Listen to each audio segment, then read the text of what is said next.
Okay, let's do these. Y equals 3 is a line. It's a line. And is it horizontal or vertical? Horizontal. Horizontal line, right? Okay. Now, this you could think of as a function, right? You could think of this as a function of x, if you were so inclined. Although, what we're talking about really are not so much, they may or may not be functions. This right here is just an equation. It's understood to be on the xy plane. And all it is just the set of points which make that equation true. And so it happens to be the case that when x is equal to 5, y is equal to 3.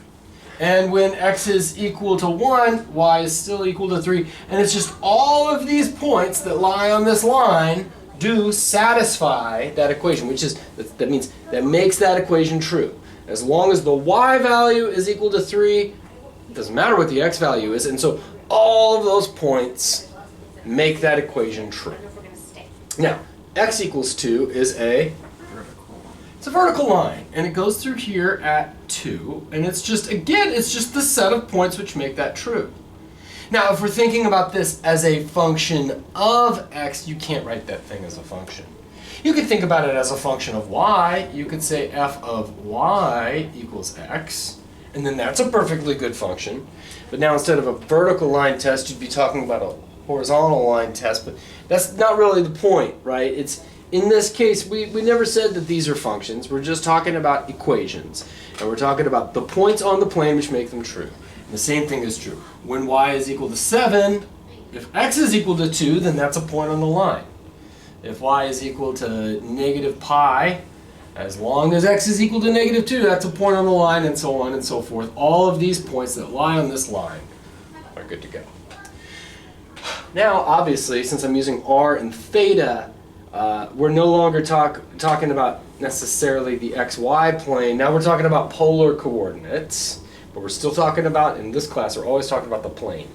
So, what is r equals negative 2? A circle. It's a circle. Where is it centered? At the origin. At the origin, and what's its radius? 2. 2, right? So it's just this thing. And why? Well, the same kind of thing. Theta may not be specified, but as long as r is equal to negative 2, you're good to go. And so if you're a distance of 2 away from the origin, doesn't matter what theta is, right? Just same way before. Here you're at a distance of 2 away from the origin. Here you're at a distance of 2 away from the origin. All of these, doesn't matter what theta is, every single one of those points makes this equation true. Okay? Yes, it's negative, which is a little odd, but that's how it works. If you gave me a theta, like let's say pi over 6, there's my theta, and you said, okay, if r, so we're talking about a polar coordinate here, and you have pi over 6, and I said, okay, negative 2, I would say, okay, there's pi over 6, so negative 2 would be in this direction. You must be talking about this point. Yet again, that's a point on this object. This is a circle. What about this guy? It's just a name. It's y equals x, basically. It's a line. Yeah, it's a line. Yeah, it is a line because it's the same kind of thing, right? It's like it doesn't matter what r is. What happens when r is 0, right? Just like before, like doesn't matter if r is 0, theta is still equal to pi over 4. Okay, and that's good. You know, like we could say, what if x is 6? What if x is 7? It doesn't matter. We're free in x as long as y is equal to that. So now here, once theta is specified, we're free in the r direction. And so we could say, okay, what about when r is 1? Well, as long as theta is pi over 4, you're good. What about when r is 5? What about when r is negative 5? What about when r... And you get all of these points, all of those points make that equation true as long as theta is equal to pi over 4. So you end up with a line. Yeah, and it happens to be the line. Now, if you wanted to translate that, you could translate that as the line y equals x, because, yeah, it's a slope of 1. It goes through the origin, so your mx plus b is just 1 plus 0, and so 1x plus 0, so yeah. Okay? So you're going to see some stuff like this in the homework, and I figured, might as well. This is what that's all about. Too easy to talk about, really, to spend any more time on. So, everybody good with that? Yeah. Okay. So let's take a look at the homework. I say from 45 to 75. I changed that to 75, yes. So 45 to 75 odd. You do not need to do 69. If you want to do 69, you're welcome to. It's hard. And we're not going to have time to talk about that in class, and really it doesn't really matter. It's just, it's interesting, but we're not going to worry about it. But if you want, have at it. But now check this out. We are going to develop a method for doing these things in class. You, for every single one of these, you will do this method that we're going to develop in class. And at first, this method, the first few examples I do won't really be conducive to this method, like exactly. I have 4 steps that I want you to follow. The first couple examples don't really work with all 4 steps, but for the most part, that's what I want you to do. Now, for all of them except for number 51 and 63. And we'll talk about why I'm accepting those. And we'll talk about what I do expect for those. But we're about to develop a method for graphing in polar coordinates. Okay? What we've done up to this point is you've been given a polar equation. And then you said, if I could take this thing in r and theta and convert it into x and y, then maybe it's a circle, right? That's what it's been so far, right? You do your substitutions and everything. And I do want to get these up on the board. X is equal to r cosine theta. This is just stuff from last time. I'm just putting it up here. R sine theta. R is equal to what? Square root of x squared plus y squared. There you go, right? It's just the radius. And then we have this weird one, tan theta is equal to y over x, kind of, depending. You have to be careful with it, but in general, that does work. Okay? So those are still in play. And what we've been doing is you have some equation in r and theta, you do these substitutions, and hopefully it turns into something you recognize. Let's try that with this one. R equals 1 over theta.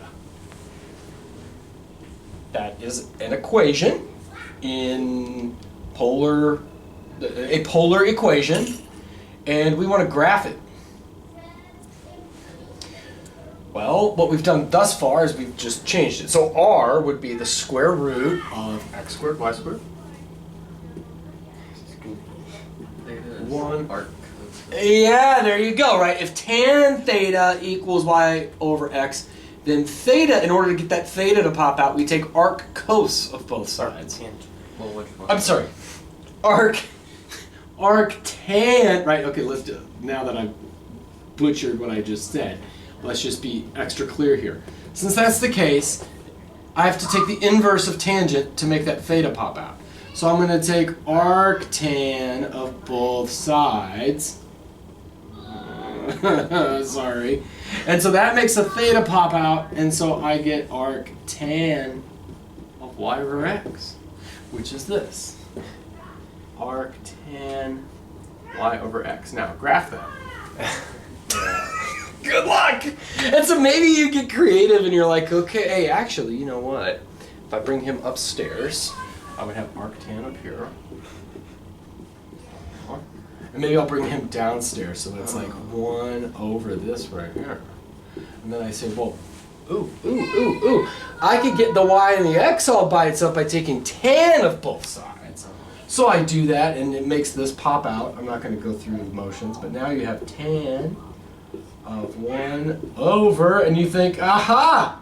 Now I can't what? Still don't have it by itself. You can't get y by itself. You could try for a couple thousand years, and I don't think you'll be able to get the y by itself. Good luck. You're not going to get that x by itself either. You're just going to keep going back and forth between this type of thing and this type of thing, and you'll never be able to graph that. So, this is what I was saying last time. Like, there, sometimes you do the substitutions and you're like, it's a circle, or it's an ellipse, and then you're happy, and you could actually graph it. There are cases where that's not going to work. And so we need a method to graph r and theta. That's what we're going to develop today. So now I said that the first couple ones that I do won't be conducive to doing all 4 steps of this method. But this first step will be for every single method. What we're going to do, step 1, is graph r of theta. I'm writing it like this, r of theta, so that we're thinking, so like for instance, if I said y equals 1 over x, I would say graph the function y of x. I'm just showing that x is, here I'm just showing that theta is the input and r is the output, right? It's the same kind of thing. So just to be, I don't want to have to write graph r as a function of theta, where theta is the input and going on the horizontal axis. All of that is just trying to sum that up right there. Okay, so that means theta is your input and it's on the horizontal axis, r is the output and it's on the vertical axis. Graph on Cartesian, or I think we've been calling them rectangular coordinates. That's going to always be our first step. So while we know this is not the case, this will absolutely help us here. So just graph one. Just graph it. Just pretend that it's y. Yeah, exactly. That's all you're going to do. It's going to be that simple. So now theta is your input, r is your output, and we're pretending that this is just like this thing. Okay, that's all we're going to do. And I didn't give a domain for theta. We're just going to, for this example, we'll just say theta is positive. Okay, so we're not going to worry about what happens down here. We could go into that if we wanted to, but I'm trying to make things a little bit simpler. So we're just going to worry about when it's positive. We know this type of thing is a what? Hyperbola. Hyperbola, and it's that special hyperbola which is twisted and it goes like this. So it's not going this way or that way, it's opening horizontally. Now, this is, and like I'm saying, normally normally I would say the next step you take is this, but it doesn't really apply in this case because this is kind of a weird one. And so just bear with me here and you'll see what we're going to do next. So first off, just personally, you could do this any way you want, but personally, when I draw something like this, I like to get at least 1 point here. And I know that for this, if I plugged in a 1, I would have 1 over 1, so the output is 1. That just gives me a nice reference point of what's going on. Because otherwise, it's just like, well, it goes up to infinity, and then at infinity, it goes down to 0. It's kind of, yeah, but now I have a nice reference point. And so what I'm going to do is this. I'm not going to call this step 2 because I have a different step 2, but now we're going to think about what this would be in polar coordinates. So, thinking about this now. Remember, theta is the thing that goes this way, right? And so now what this is telling me is that the radius, right, the r, is 1 whenever the theta is 1. And 1 is very close to pi over 3. Right? That's 3.14 divided by 3. That's close to 1. So you can imagine pi over 3 is about this angle right here. And so 1 is maybe a little bit less than that. Again, we're not, and with all of these, I'm not gonna get out a compass and measure any of this stuff. I'm just kind of eyeballing it.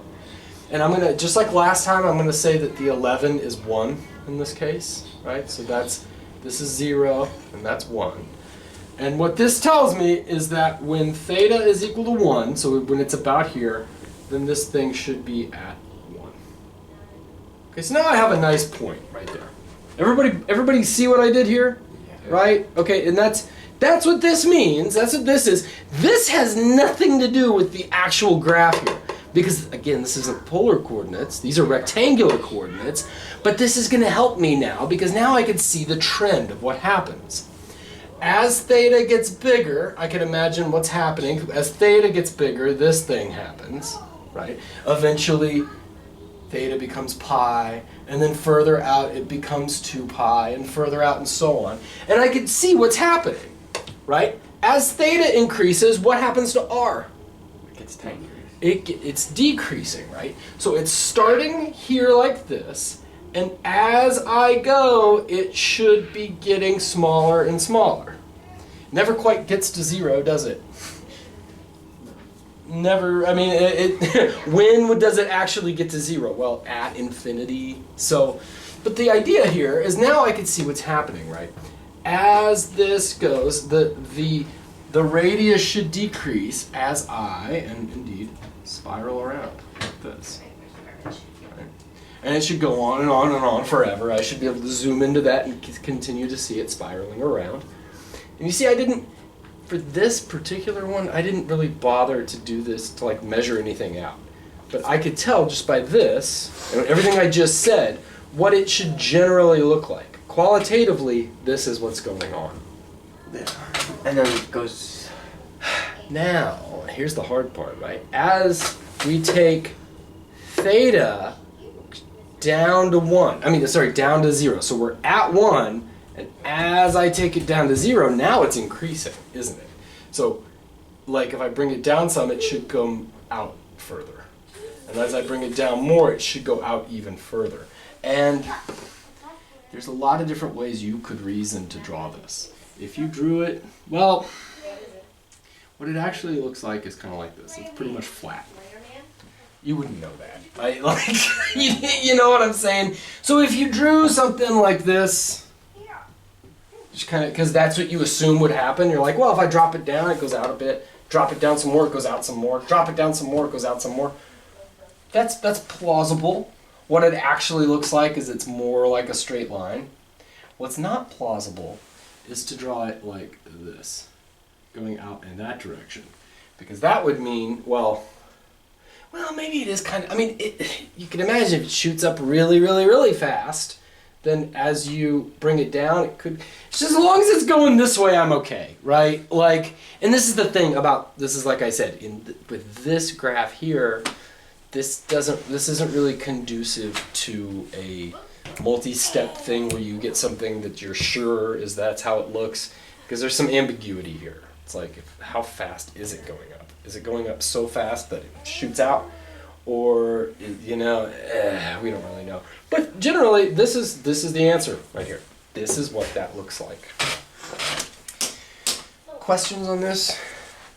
Can we use Desmos or should we do it? You should try to do it without Desmos. But can we do it with Desmos after? Please. Absolutely. Absolutely. But the point is, like, you're going to be quizzed on this stuff. And you're not going to have Desmos at your disposal. So make sure you could get this stuff without Desmos. But Desmos is a great way of reinforcing your stuff, especially since you could play with stuff. And go, well, wait a minute. What if it was, instead of 1 over theta, how would it be different if it were 5 over theta, or 7 over theta, or 1 over 2 theta? And you could play with that and see how it changes. In fact, you could just use a slider to see how all this stuff changes, and then you get a better feel for it, and be more comfortable with it for when the quiz comes around. So, okay, here we go. Again, so this is another one that's not exactly conducive to this method. And as you'll see, I'm going to do a lot of hand waving and guessing. But for the ones that we do after this, it'll make a lot more. And then the method that I'm coming up with will be very, very useful, and it is what I'm asking you to do. Well, here's what I'm telling you. If you want credit on this homework, you better do what I'm doing. Again, this is one that doesn't really fit into that. We saw something like this before. Anybody guess what this is?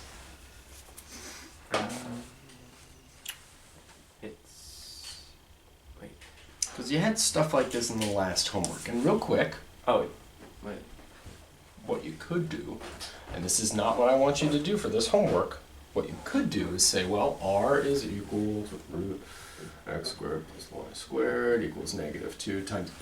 Sine would be y over r, which is x squared plus y squared equals sine. And so y over this.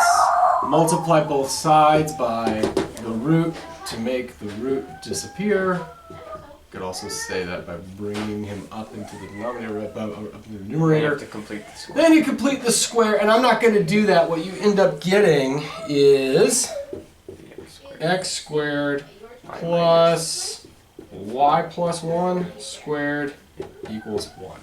And so this would be a circle. radius would be 1, and center at, where's the center?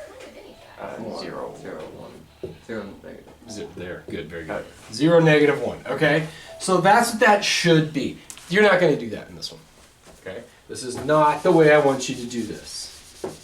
What I want you to do, and again, this is kind of hand wavy because this is one of those, like, when you see something like this, you should know it's a circle because now we've done this 5 times, right? Like, if you see r equals some number times just purely either a sine or a cosine, it's just going to be a circle. So you can anticipate that.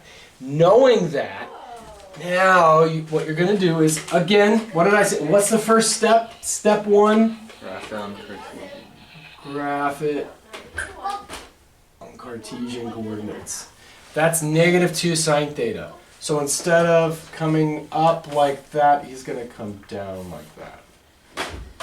Goes down to negative 2, comes up to positive 2.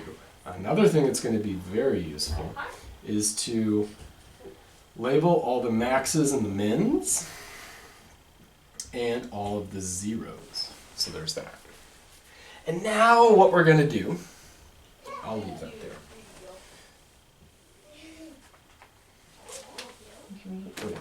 Oh, I could just look right there. That's where it is. So I'm going to give myself some room. Now again, okay, so let's just see what this does. And this is how you're going to do this. When we go to actually do this, you're going to say, well, okay, when theta is 0, then this thing is 0. And now we're going to just kind of imagine, okay, well then it decreases, right? So now theta is positive, our radius is negative, right? So it should come out like that. When theta is pi over 2, we're at negative 2. So we're down here at negative 2. Then as theta comes back up, theta is now pi, and we've made it back to 0. And this is what I'm saying, like, it's kind of hard to see the shape of this right away, but what's happening is something like this, right? And continuing on there. And this is when, and I don't want to be dogmatic about this, if you could use your knowledge about this to help you draw it, please do it, right? Like, because that's how you're going to do this in the real world. And this is, indeed, this is what we have. Where's the center of that thing? 0, negative 1. Yeah, right there at negative 1. What's its radius? Right. So this one's a hard one to do with the method. It's funny because this is one of the easiest ones to, like, it's a circle. It's one of the easiest things that there are, especially compared to the things we're about to do. But it's like, it's actually pretty hard to draw here because there's not much to go on. You just, like, you know, you have 1, 2, 3, 4, 5 points. 3 of them happen to be there, you know. 2 of them happen to be there, so it's like, well, what's it doing in between? Is it doing this type of thing? You know, it's hard. But in that case, is what I'm telling you, when it's really simple like that, use your knowledge that this thing is a circle to help you draw it. And really get to where you believe that this is true. Like, that you could imagine, well, as I do this, it's going to, because again, we're just imagining as we go along here, it drops down and then comes back up and then goes down. So this thing drops down and then comes back up, and what you've done is you've just drawn a circle, and then you keep going and it goes up and blah blah blah blah blah. Okay? Yeah. So again, like I said, these first few examples aren't that great. And you might be feeling like, I'm shaky on what to do. Just wait a few minutes and you'll see. Now, this is why I've told you to do all of them except for 51 and 53. Because you're about to see. Here's 52. Very much. Wait, is it 63 or 53? 63. Yeah, 53 is not bad. But, because this is 52. And this is why I'm telling you, you could use the tried and true, just plug stuff in. Because 53 looks a lot like this. R equals 6 cosine theta minus 2 sine theta, and good luck graphing that. Yeah. Right, step one, graph that. So you go, okay, here we go. All right, I know that's R and that's, oh shoot. Good luck, right? You would actually have to use graphing software.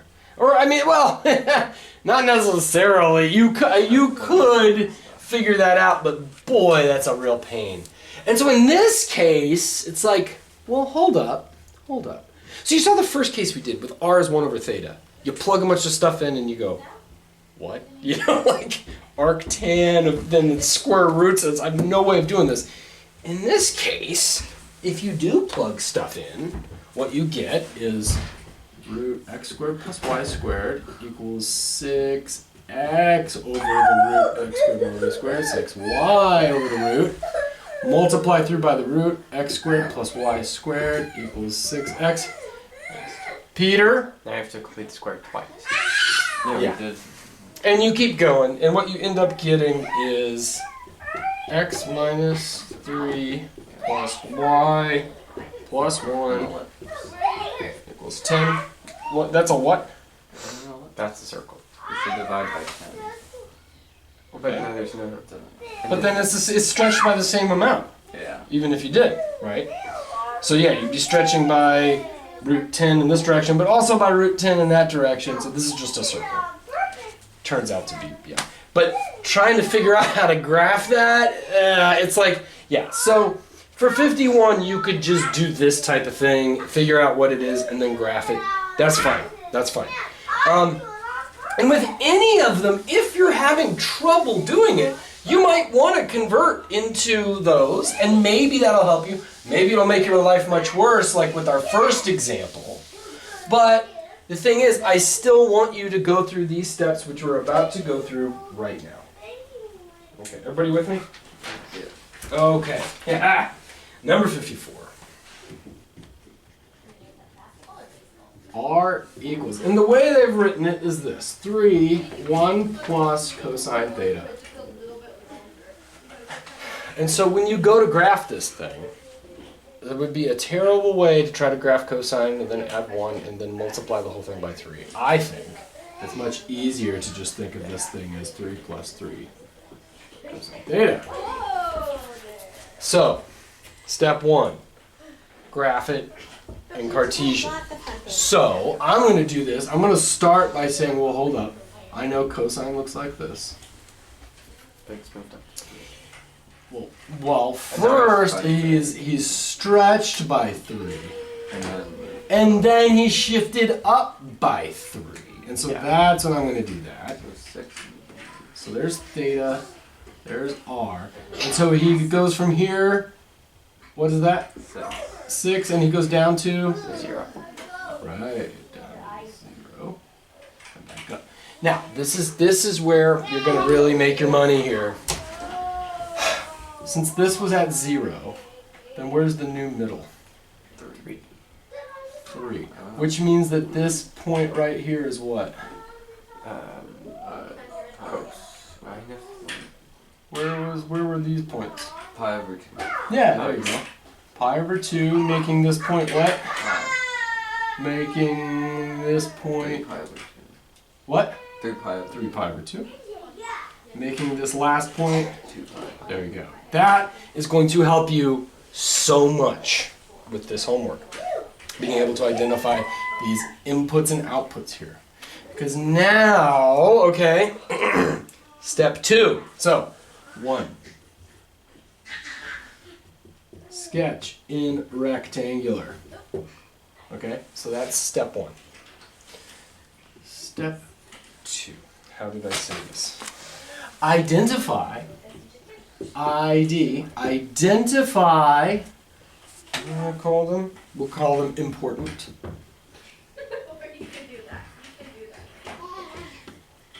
Identify the important angles in the r theta plane. Okay? Because like this is, yeah, you drew an r and a theta, but that's not what we're talking about. This is just a nifty heuristic so that you could see what the radius is going to do as you do this. Okay? So by important angles, I mean all of these that you've identified. Okay? And as we'll see, it's not always going to be these, I guess 5, because I haven't, 0, I didn't write in there. But there's these 5 angles. And so by identify, I mean like, yes, you're looking at them and recognizing them. But I mean, let's write them down now. We're gonna ID them. So 0 is here. Pi over 2 is here. Pi is here. 3 pi over 2 is here. And you don't need to write the 2 pi as long as you know where 2 pi lives. You should be okay. Okay, so that's step 2. Now notice they're not always going to be like that. Maybe you have a pi over 3 and a 2 pi over 3, in which case you would need to also add those in. Don't add them in as lines, use dots, but we'll get there, This one happens to be kind of easy. Okay? Now, 3. Mark the known points. So what I mean by that is we know, because of this nifty graph here, that when theta equals 0, r equals what? Yeah. So that means, right, theta is equal to 0, so we go 6 units this way. And now I'm going to put a 6 right here. And I'm going to put a positive 6, right? Because, like, it could be that if it at pi, it were up here at positive 6, so that you go like this. I wouldn't call that positive 6, just because that just messes with my brain. Like, yes, it would be positive 6 because r would be positive, but you see what I'm saying? Yeah. Right? Like, yeah. So, like, when you're on here, like, this is 6, and then that would be negative 6. Like, or whatever. I don't care. Really. I mean, as long as you get the length right and where it belongs, you're fine. It's just I like to do it this way. Okay. So we also know that when theta is equal to pi over 2, r is equal to what? 3. So about half of that distance is right about here. There's 3. No. Nope. As we'll see, something interesting is going to happen. Now, what's the next one we know? We know that at 0. Pi, it comes down to 0. Okay, well, 0 is always just 0. Okay, so that would be interesting. Then what happens? At pi over 3, the radius is 3. So when he's come all the way around, and now we go out 3, and he comes down to here, which I'm going to call negative 3. Just because, again, like I said, right?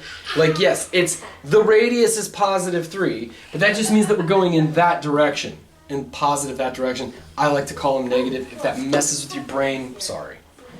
But this is what this thing's going to look like. So Now just connect the dots. yeah, but not with lines, right? So Yeah. what's happening here, though, is that, again, right, he starts up here at 6, drops down to 0, pops back up to 6. So he's going to go here to 6 and drop down to 3, and then down to 0, then start popping back up. And so this is what this thing's going to look like. It's going to do this. Like that. And then he pops back up like that. Isn't that the cardioid? It's called a cardioid. That's what that object is called, a cardioid. And yeah, and like you can imagine, right, this is what's happening. It starts out here at 6, drops down to 3, keeps dropping down until we finally get down to pi, where he's 0. And then he starts going back positive again, right, as we go down towards pi over 3. And as that happens, he kind of pops out. And you can see I didn't do this exactly symmetrically. And here's the thing, in the book, there is a test for symmetry where you would really just need to draw one lobe of this thing. And then if you could show that this thing is symmetric in a certain way, then you could say, oh, it's just a reflection. That's way harder than you think it is. Like, I mean, it cuts a lot of corners, but at this point, I want you to do it this way. Do the full shebang this way, so that so that you could get in the mindset of this. Okay. So then, I guess step 4 was just draw the thing. Draw a thing, right? Like that's you doing the thing that I'm doing, right? Like you don't need to go grab yourself a ruler if you could just imagine. Okay, as this thing goes this way, he's going to decrease until we get to there, and then he's going to continue to decrease and then pop back out, etc. That's step 4, is the actual drawing of the thing. Okay? Questions? Okay. Get ready for this. There we go. So let's think about the 4 steps, right? I'm just going to put them right here, right? Sketch in rectangular. 2 was ID points, or no, ID angles. 3 was plot points. 4 is like, you can think about it as connect dots, right? You're connecting the dots, but you're not connecting them like this. That's not correct, okay? Right? So it's there's a little bit more involved than just connecting the dots, and I'm going to call it the If drop sign thing. were like made out of jagged lines, then what would we just connect the dots? No, what now? If sign were made out of like jagged lines and wasn't curved. Ooh, that's a good question. Yeah, it's. I could imagine that if it were a straight line, then you might. I don't know. That's a good question. I don't know. Wait, if sign was just like this. You mean like if sign did this? Yeah, I guess. Yeah, I don't know. I don't know. I do not know, but we could find out. Oh, we could graph it to find out. Well, I mean, we could do it analytically too, but not today because we have a lot to get through now. That's a good question. Now I'm interested in. I would definitely. What would be the equation of a graph? What's that? What would be the equation of a graph like that? I feel like the absolute value. There are. Yeah. Boy, let me tell you. It turns out to be a sum of sines, or cosines, sines and cosines, and when you sum, so like, you start with that, and then you add one that's going a bit faster, right? And you add one that's going faster, and what ends up happening when you add them together, then you end up with this thing that kind of looks like this. And if you get enough of them, if you get infinitely many of them, then it does indeed turn out to be, that's called a square wave. Or no, I think the square wave is this. Which again, same thing, you add a bunch of sines and cosines together and you get this type of thing. But then once you add infinitely many of them, it does that. And you can figure out how to do that. It's actually, you could do it by hand, and you could come up with the formula for it. You need some bigger guns than what we're dealing with right now, but it's good. 1 plus 2 cosine theta. Step 1, what are we doing? Drawing it in the Cartesian. Okay, so, whoa, hold up. I'm going to do this step by step. So, first I'm going to start with cosine. I know cosine does this. Yeah. But then 2 cosine gets stretched up to 2 and down to -2. Then if I add 1, shift it which way? Up. Yep. But not all the way up, right? Yeah, 3 and negative. So maybe something like that, right? Oh yeah, okay, so yes, now thank you. You said 3 and where down here? Negative -1. 1. Making the midpoint what? Because you're going to need that bad boy. 1. Wait, no, 1, 3 halves. Just what? 1. It should just be 1, right? Because if and this is how I like to do it, the midpoint was at 0, but then we added 1. So it should come up to 1. I always make it too hard too. I go, well, 3 plus 1, the average of the 3 and 1. It's 1, okay. So, that means that this point is what? Pi over 2. Yes. And this one is? 3 pi over 2. There we go, 3 pi over 2. This point is what? Pi. Pi. The last one is? And what about these bad boys? Well, plug in a 0. You can plug in a, Yeah, there you go. Thank you. So when 0 equals 1 plus 2 cos theta, then we have minus 1/2 equals cos theta. Or, well, you can't really arc. cos. Well, I mean, you could, but why would you want to do that? But you can't take r cos of a negative. Right? Yeah. Oh wait, no, you can't get out a negative, yeah. Never mind. Right? -1. Yeah. 1/2 should give you a number. Should give you a number between pi over 2 and pi. Yeah, and it should give you a number between pi over 2 and pi. What number would that be? Well, first off, let's just look at this right here. Cosine. It'd be pi over 6. There we go. So pi over 6 would give it to you.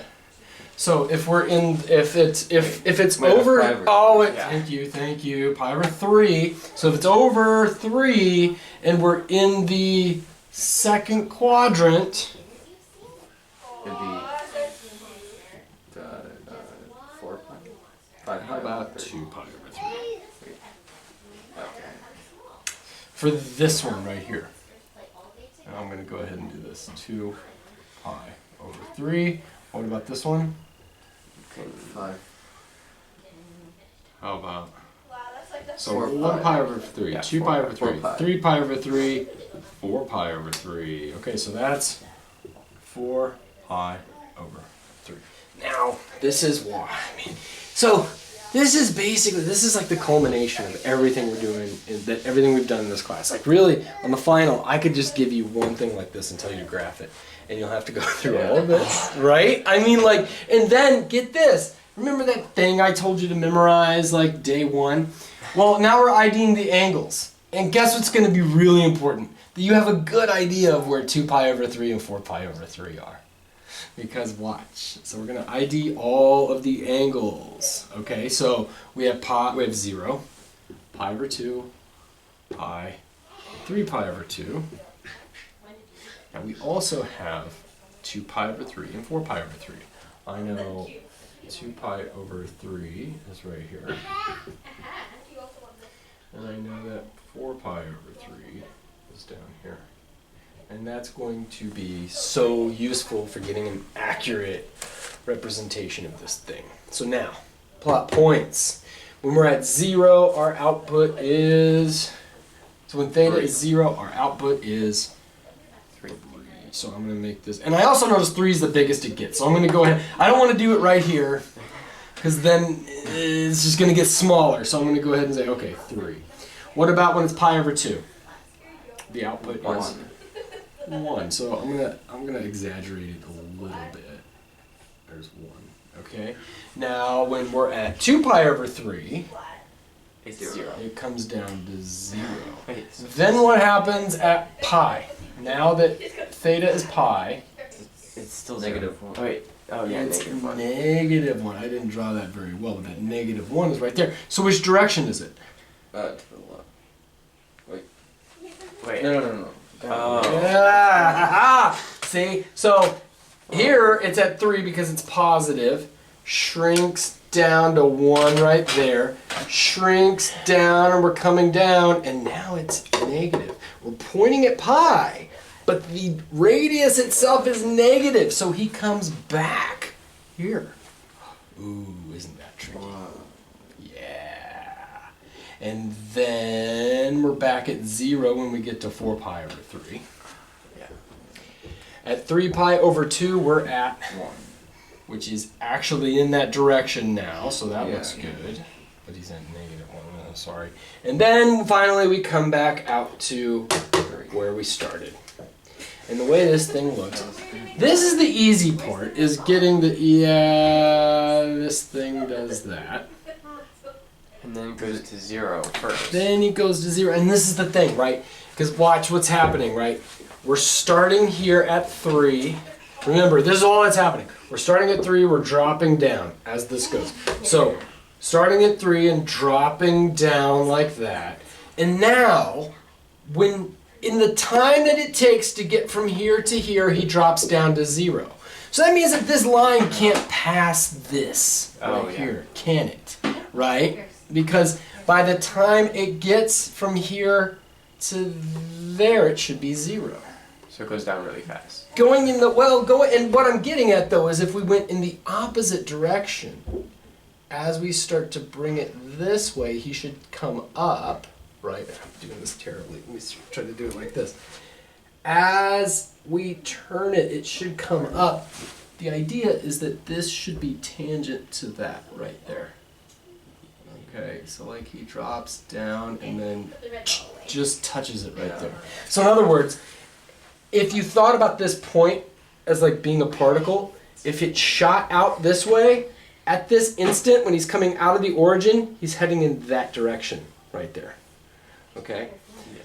So it's not like he drops down and then makes a sharp turn or anything like that. He's going in this direction as it comes out. It just touches right when it comes out. Then what happens? Then it goes That's the same thing, right? It goes negative, doesn't it? And so as this thing is moving down, now he's negative in this direction. And so what this happens is it comes down and comes up. And then now, and that was when we were at pi, we were at -1. But then as we come back out, he comes back up this way. Boom. And indeed, we're back at 0 when we're at 4 pi over 3.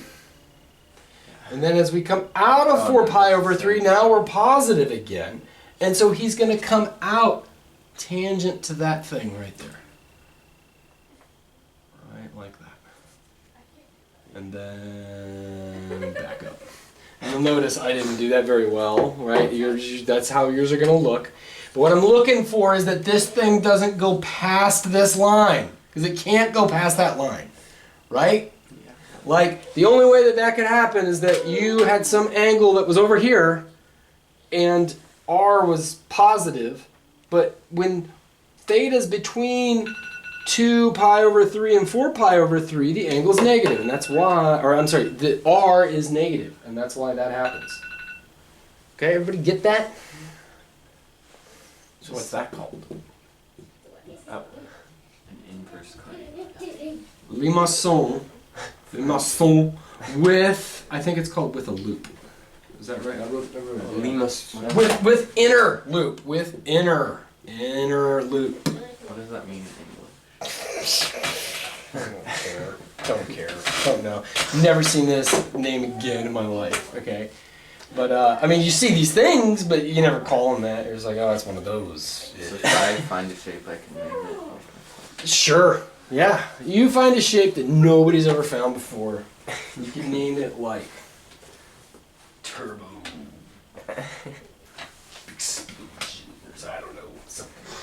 Okay. Ooh. Oh, So man. every shape you can think of has a name. I don't know. I doubt it. I think that's probably impossible. Okay, so that's the kind of thing you're going to encounter. And you'll notice that that happens when the radius becomes negative. Okay? Right? The radius becomes negative, so it does this weird thing. And these are all... Now your book goes into this, that whenever you have a thing that's either sine or cosine, and you have A plus B, either sine or cosine, then there are certain things you notice, that when A over B is between like 1 and 2, you get one thing. When A over B is bigger than 2, you get a different kind of thing. I'm not too worried about that stuff. If you want to read that in the book and talk about it, that's cool. But you'll notice that like what happened here when it touched at one point, we got a thing that did this type of thing and it popped and then came back, right? You got a cardioid, right? And then when that becomes negative, we ended up getting a loop in there, right? So that's the kind of thing, depending on what A and B are. When A and B are equal, you get this touching right here. And then the thing that results is a cardioid right there.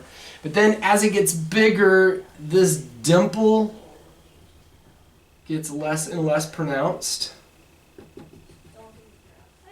And it gets less and less pronounced. This would be a great thing to play with on Desmos.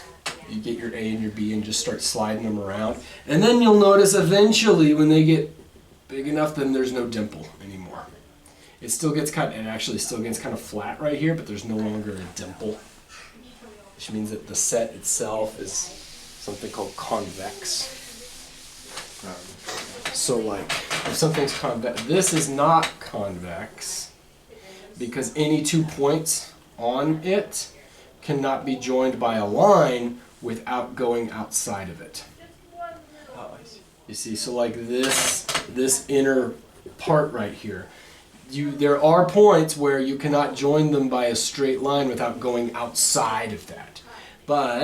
And that's also the case when there's, a little bit of a dimple. But eventually, when just gets flat and there's no real dimple anymore, now this thing's convex because it doesn't matter what 2 points you take. You could draw a straight line and it stays inside the set. So again, your book goes into that stuff. Like, I'm not going to worry about it. Just don't have the time. So it's too bad. And so we don't need to do that one. We were going to do 62, which was r equals 5 plus 3 sine theta, which you'll notice does something like this. It doesn't even bother to touch the thing. And what will happen, you'll see, and we could go through and do all of these steps, and you'd find that the thing you end up with is something like this. It's a cardioid, but it doesn't quite touch the origin. And so that's the case. As the bigger and bigger and bigger that this thing gets, so in other words, as that number gets bigger, then the less dimpled it gets, and that's what I was talking about a minute ago. Not really worried about that. I do want to talk about 76 really quick. Because there's 76. Is it like 75? Is that why? No, there's one that's like it. 75. 75, yes, it's 75. Oh, I didn't give you 77, that's right, okay. Yeah, I did not give you 77. Very similar to 75. It's r equals minus 4 cosine squared theta over 2. And you could draw cosine squared of theta over 2. Or you could say, wait a second. I remember that cosine squared of theta is equal to 1/2 plus 1/2 cosine 2 theta. And so if it's theta over 2, Then it's just theta. then cosine squared theta over 2 is the same thing as 1/2 plus 1/2 cosine theta. And so you could just substitute that in, and you have minus 4 times 1/2 plus 1/2 cosine theta. Much easier to deal with. Then you have minus 2 cosine theta. Much easier, right?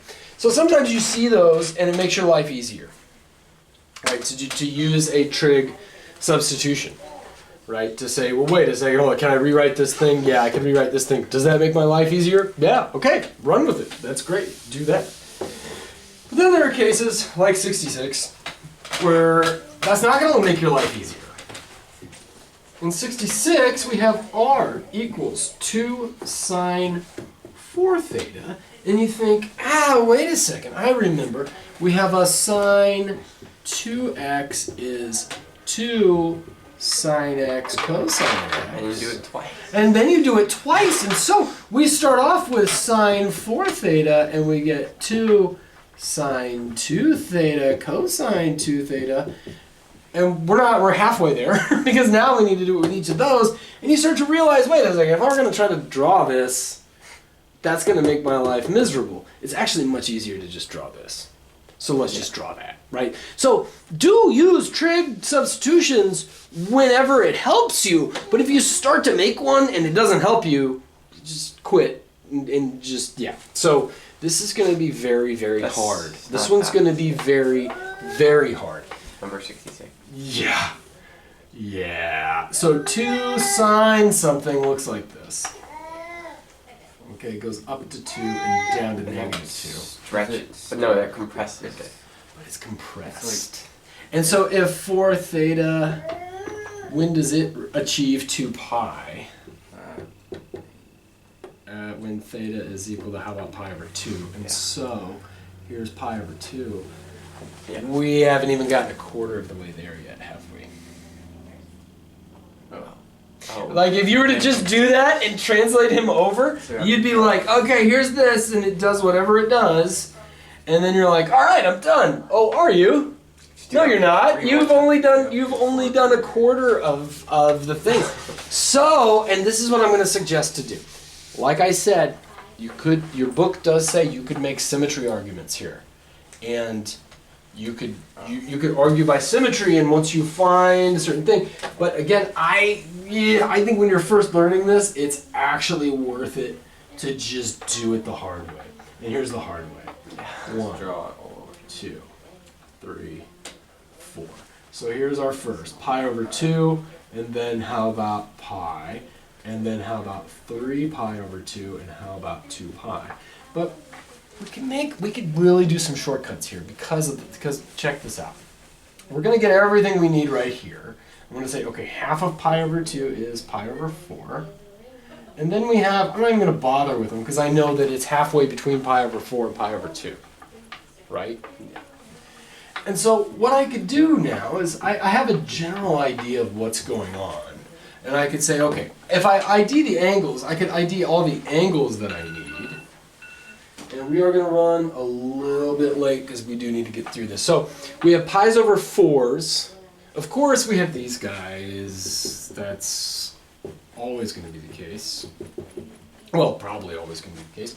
Then we have the pi's over 4s. So let's go ahead and get those. Here's 1 pi over 4, 2 pi over 4.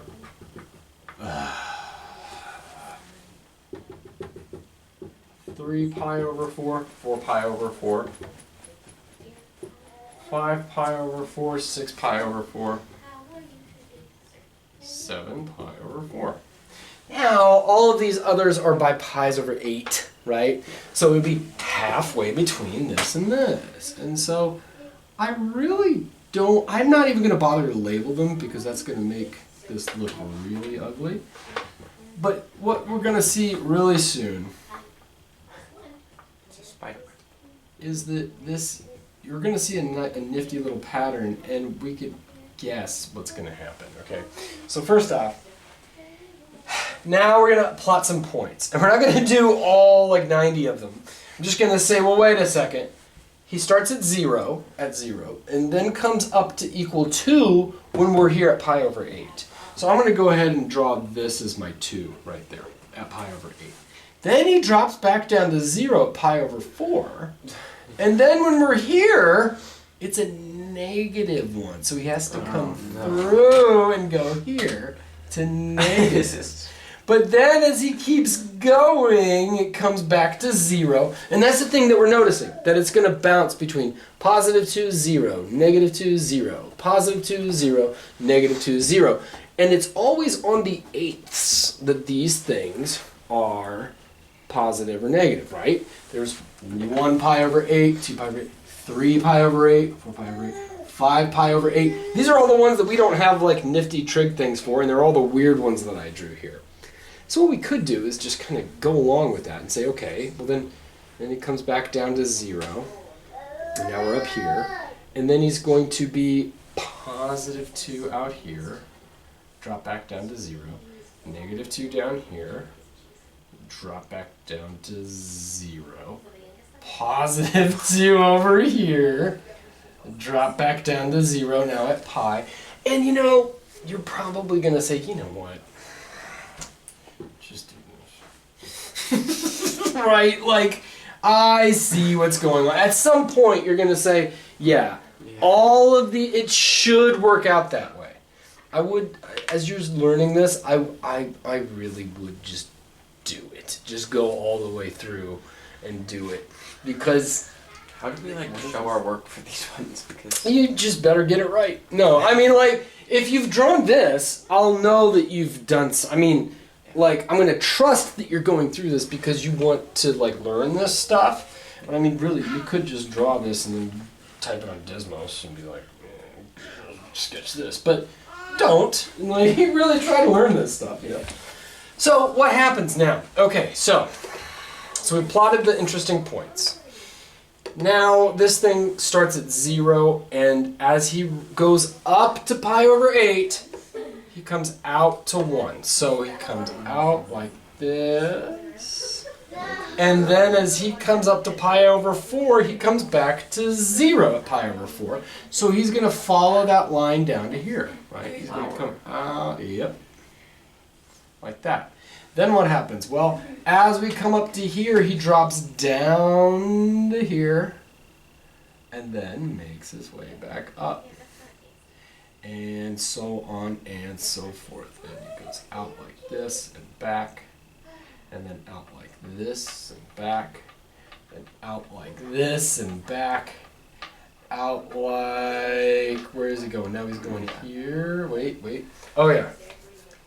Like, I probably did one of them backwards, but this is what this is going to look like. Come out here and back, out here and back, or something like that.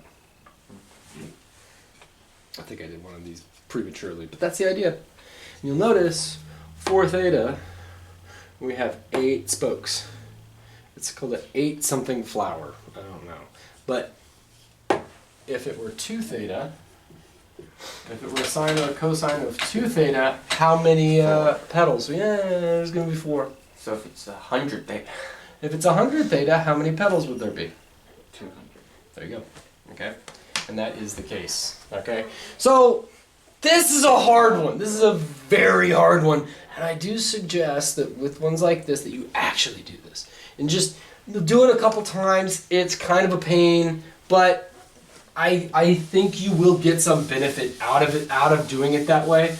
And then for the rest of your life, you're just going to plug it into some graphing software, and you'll never do one of these again. Well, actually, no, but it's good. Like, developing this skill right now is really good. So, do that. I'm not sure. Do you have one that's worse? I don't think there's anything worse. There's nothing worse than that. You like graph the Mona Lisa. Yeah, that should be our final exam. It will be. Thank you. Okay.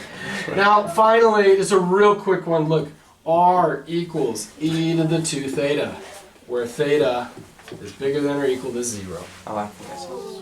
It tells you what this one is, right? It does say what it is, but let's do it. So what's step number 1? Graph it with y and x. Or Rectangular coordinates, right? We're going to pretend that this is rectangular, R is the output, then this thing does this. Where does this go through? E. No, 2. Wait. Just plug it. What number should I put in? Oh, it's 0. 1. So 1. Yeah, it always is 1. Always, right? Unless there's a number out in front of here. Yeah. But that thing is always going to give you a 1. Okay, well this seems pretty easy since we're just going from there to there. We're going to say, okay, when theta is 0, I'm going to put 2, and I don't really even need that, do I? Because when theta is equal to 0, R is equal to 1.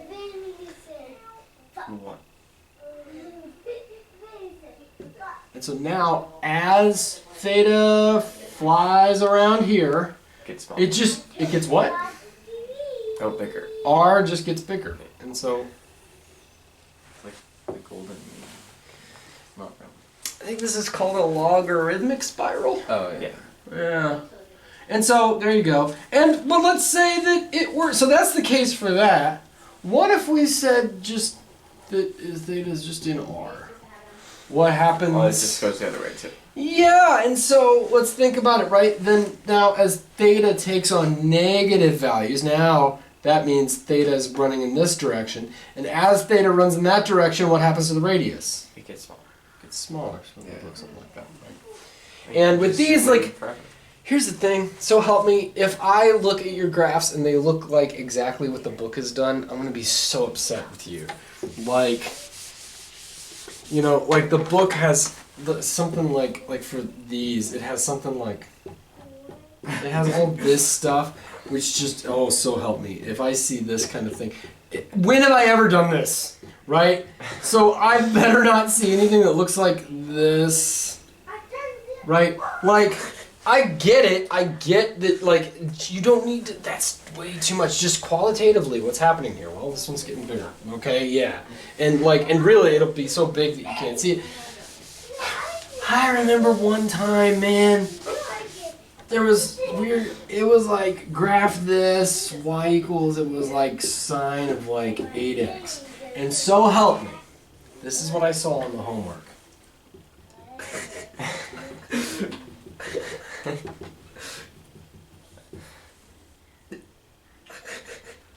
And I was like, I almost had a heart attack. I was so angry. Because I'm like, yes, that's what it looked like in the back of the book, but every single time that we've done any of these in class, they've always looked like this.